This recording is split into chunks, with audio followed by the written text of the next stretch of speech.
परभणीमधल्या वसमत पाथरीवरून जाणाऱ्या महामार्गावर अनेक पंप बंद आहेत। वसमत रोडवरील पंपावर नो स्टॉक चे फलक लागलेले आहेत। अनेक चालक रात्रभर पंपावर पाहायला मिळत आहेत। जळगाव शहरातील 10 पैकी 6 पंप रात्रीच्या वेळेला बंद आहेत। वाशिममध्ये 11 दिवसांपासून डिझेल तुटवड्याची परिस्थिती ही कायम आहे।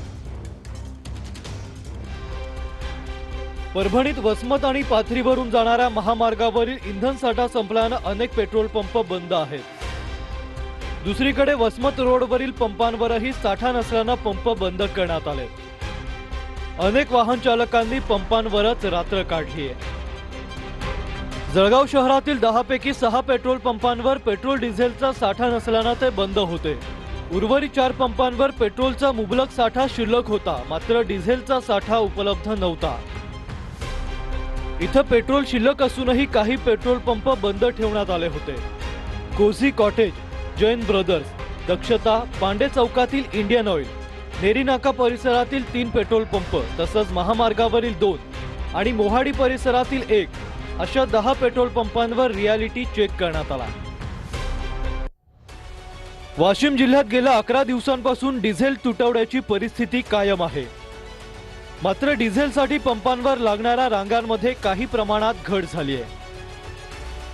वाशिम शहरातील दक्षता पेट्रोल पंपावर दररोज सकाळपासून शेतकरी आणि वाहन चालकांच्या मोठ्या रांगा लागल्या होत्या। मात्र गेल्या 2 दिवसांपासून या रांगांमध्ये घट झाल्याचं चित्र आहे। जिल्हा प्रशासनाने वाहनांची आरसी आणि इतर कागदपत्रांची पडताळणी करूनच डिझेल विक्री करण्याचे नियम लागू केल्याने साठेबाजी आणि अनावश्यक खरेदीवर काही प्रमाणात नियंत्रण आल्याचं बोललं जात आहे।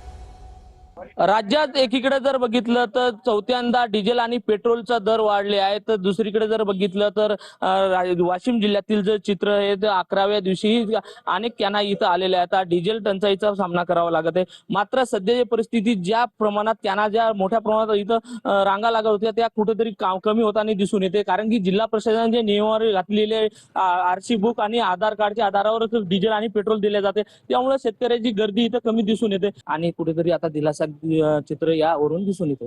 कॅमेरामॅन सचिन राणेसह विठ्ठल देशमुख, TV9 मराठी, वाशिम। आज पण येताना मी पाहिलं पेट्रोल पंप सगळे बंद होते। सरकार जे आहे ते म्हणतंय की आपल्याकडे मुबलक साठा आहे पेट्रोल डिझेलचा, मात्र मग अशी टंचाई का निर्माण होते? पण मग ठेवलाय कुठे तुम्ही?